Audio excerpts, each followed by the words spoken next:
When you go no contact with an avoidant, the first thing they often feel is relief. Not because they don't care, not because you didn't matter, but because space is their comfort zone. It's what they've trained themselves to seek whenever emotions get too intense. They might not even consciously think about it, but deep down, they built their entire emotional framework around maintaining distance. And when you step back, when you stop calling, stop texting, stop trying to break through their walls, it gives them exactly what they've always wanted: room to breathe. But here's the thing: what they hope for in that space is not the same as what they need. Avoidants crave emotional distance, but not because it makes them happy. It's because it makes them feel safe. Somewhere along the line, they learned that closeness equals risk, that deep connections come with expectations, vulnerability, the possibility of being hurt, of losing themselves, of disappointing someone else. And so the second things start to feel overwhelming, they pull back, they shut down. They create space, hoping that in that silence they can regain a sense of control. And when you go no contact, they don't have to push you away, you've already done the work for them. They don't have to come up with an excuse to withdraw, don't have to have an uncomfortable conversation, don't have to explain why they feel suffocated. Instead, they get to sit back and let the distance unfold naturally, exactly the way they prefer. They tell themselves that this is good, that this is what they needed, that they finally have the emotional clarity they were looking for. But avoidance isn't clarity, it's a defense mechanism. And the irony is, while they may feel a sense of relief in the short term, that relief doesn't solve anything. Because deep down, a part of them does miss the connection. They just don't know how to manage it in a way that doesn't feel overwhelming. So they convince themselves that this is better, that relationships are just too complicated, that people always want too much, that love is too demanding. And so instead of facing the discomfort of intimacy, the comfort of distance, hoping that if they stay there long enough, the emotions will fade, that if they don't engage, they won't have to deal with whatever unresolved feelings are still lingering beneath the surface. And here's where most people get it wrong. They assume that if an avoidant isn't reaching out, it must mean they don't care, that they've moved on, forgotten, erased everything. But that's not always the case. Avoidants don't process emotions the way others do. They compartmentalize, they bury, they distract. And so while you're thinking about them, wondering if they miss you, analyzing every detail of what went wrong, they're doing everything in their power to not think about it, to not feel it, to keep the distance intact, because feeling it means confronting something they've spent years avoiding. And that's why they hope the space stays in place. Not because they're better off without you, but because they don't know how to do the work required to bridge that gap. Because reaching out means admitting they feel something, and that's terrifying for them. Because emotional closeness has always felt like a trapped one that they don't know how to navigate. But here's what happens in that silence. Over time, that relief starts to shift. What once felt like freedom starts to feel like emptiness. The space that seems so necessary starts to feel a little too quiet. And that's when the real test begins. Because when you go no contact, you're not just giving them space, you're giving them the opportunity to see what life is like without you. Without your effort, without your understanding, without your presence holding things together. And some avoidants will double down. They'll lean even further into the distance, tell themselves they were right all along. But others will start to realize that the space they hoped for didn't give them the peace they thought it would. That avoidance wasn't the solution. That the real work wasn't in running away, but in learning how to stay When you go no contact with an avoidant, one of the first things they hope for is validation, not of the relationship, not of their feelings, but of their feeling tell. Because at their core, avoidants are wired to believe that needing someone is a weakness. That depending on someone emotionally or otherwise is a risk they can't afford to take. So when you step away, when you stop reaching out, stop trying to close the gap, they don't immediately see it as a loss. They see it as proof that they were right all along, proof that they can, in fact, do just fine on their own. And that's the story they tell themselves. That's the comfort they lean into. They hope that as the days go by, they'll feel lighter, freer, reaffirmed in their belief that relationships are too much, that love asks for too much, that distance is easier. They hope that no contact proves what they've always wanted to believe, that they don't need anyone. And for a while, it might seem like that's exactly what's happening. They keep themselves busy. They double down on work, on hobbies, on distractions. They remind themselves how much simpler life is when they don't have to consider someone else's emotions, when they don't have to navigate expectations or intimacy. But here's what's really going on. Avoidants don't lack emotions. They don't lack attachment. What they lack is the ability to process it in a way that doesn't feel overwhelming. And so, rather than sitting with their feelings, rather than acknowledging what the relationship actually meant to them, they bury it. They tell themselves a story that protects them, one that keeps them from having to admit that losing you hurts. And that's why independence feels so important to them. Because if they can prove, even to themselves, that they don't need you, then they never have to confront the fact that maybe, just maybe, they wanted you. That's the real fear. Not being alone, avoidants are comfortable with that. The fear is realizing that connection meant more than they allowed themselves to admit. That despite all the walls they put up, all the distance they created, there was something real there. And if they admit that, then what? Then they have to question everything they built their identity around. Then they have to acknowledge that maybe pushing people away isn't actually making them happier. So when you go no contact, they tell themselves it's confirmation that it was the right call. That relationships only complicate things, but that only works for so long. Because eventually life gets quiet. The distractions stop working as well as they used to. And in that silence, something uncomfortable starts to creep in. Maybe it's regret. Maybe it's loneliness. Maybe it's just the realization that all the things they've been running from never actually disappeared. They were just buried. And here's what's powerful about no contact. It forces them to sit with that. Because for the first time, they don't have you filling in the gaps. They don't have you bridging the distance, making the effort, holding things together. And they start to see the truth. Independence is one thing, but isolation is another. And what they hope for, what they convince themselves will bring them peace, isn't always what it seems. Some avoidants will lean even further into their story. They'll reinforce the walls, double down on the belief that they're better off alone.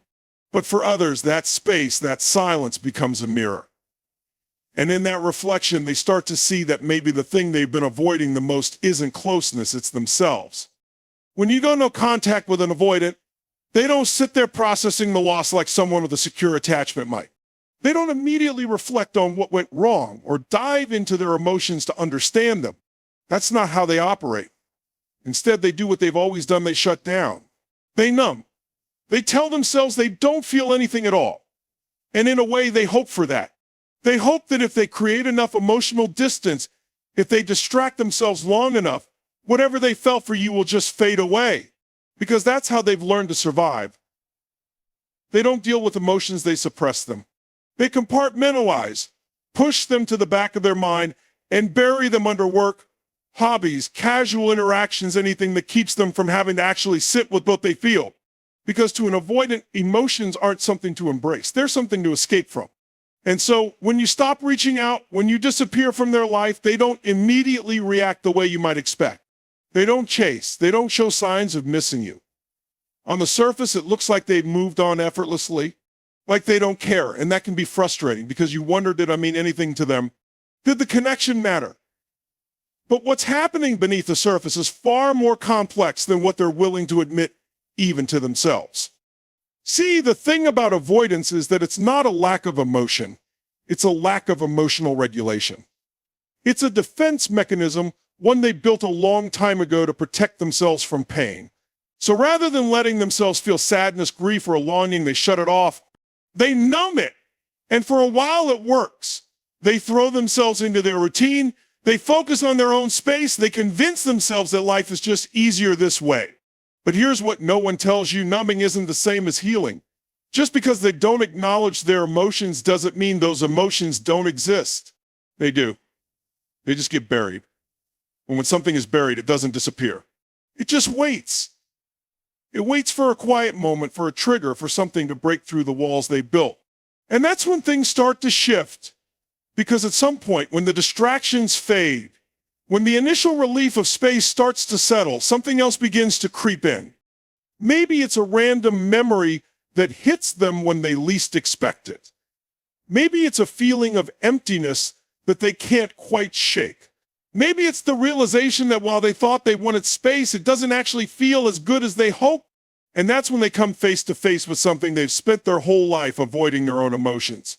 For some, this is the moment where they start to question things. They start to wonder if pushing people away is really serving them. If maybe, just maybe, their fear of closeness is keeping them from something real. But for others, it just sends them deeper into avoidance. Because confronting those emotions means admitting that they exist.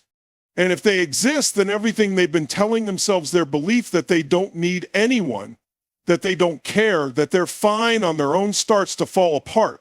That's why no contact is so powerful, because it removes the thing they were using as a buffer. It forces them to sit with themselves. And while they might not show it, while they might never admit it, that silence does something. It creates space not just for them to be alone, but for the truth to rise to the surface. And the truth is, avoidance doesn't make emotions disappear. It just delays them. It just locks them away, waiting for the moment they can no longer be ignored. When you go no contact with an avoidant, they're not necessarily panicking. They're not sitting there wondering if they should reach out, at least not right away. Instead, they expect the pattern to play out, one they've seen before, one they've probably experienced in past relationships. They assume that sooner or later you'll be the one to break the silence. They hope for it, not in a desperate way, but in a way that allows them to keep the dynamic exactly how they want it, where they don't have to be the one to take emotional risks. Avoidants operate with a deep-rooted belief that intimacy is overwhelming, that relationships bring pressure, that people always end up needing more than they're willing to give. And so, when there's a disconnection, they don't react with urgency. Instead, they settle into a sense of false security, trusting that you're real when the emotions become too much for you to bear. They tell themselves that this silence is temporary, that you're just waiting, that eventually you'll reach out or reestablish contact the way you always have. Because if you're the one who reaches out, they never have to face their own discomfort. They don't have to confront the possibility of rejection. They don't have to put themselves in a vulnerable position where they might not get the response they want. And more than anything, they don't have to admit to you or to themselves that they actually miss you, that they feel something, that your absence is affecting them in ways they'd rather not acknowledge. And for a while, this belief keeps them comfortable. They go about their days convincing themselves that they don't need to do anything. That eventually you'll break down, send that message, check in, try to fix things. And if you do, they get exactly what they want. They get confirmation that you're still there, that the connection isn't lost, that they still hold some level of control over the situation, all without having to be the one who initiated. It's the perfect outcome for them because it reinforces their core belief that emotional effort is something other people should make. But here's where things get interesting. When you don't reach out, when you don't follow the script they expected, that's when the discomfort starts creeping in. At first, they might not notice it. They'll keep telling themselves that you're just waiting a little longer this time, that you'll eventually come back. But as more time passes, as the silence continues, something shifts. That certainty they felt, it starts to crack. Because suddenly they're faced with a reality they weren't prepared for. Maybe this time, you're not coming back. Maybe this time you're really gone. And that's not something they accounted for. They counted on your patience, on your willingness to always bridge the gap, on your emotional investment being strong enough to override the silence. But when that doesn't happen, when they realize that they might actually have to be the one to reach out if they want to reestablish the connection, that's when the real challenge begins. Because now they're left with two options. They can continue waiting, hoping that eventually something shifts, that you change your mind, that you miss them enough to override the silence yourself. Or they can take a step they rarely ever take. They can be the one to initiate, to reach out, to make an effort. And that thought alone, it's terrifying for them. Because reaching out means breaking the illusion of control.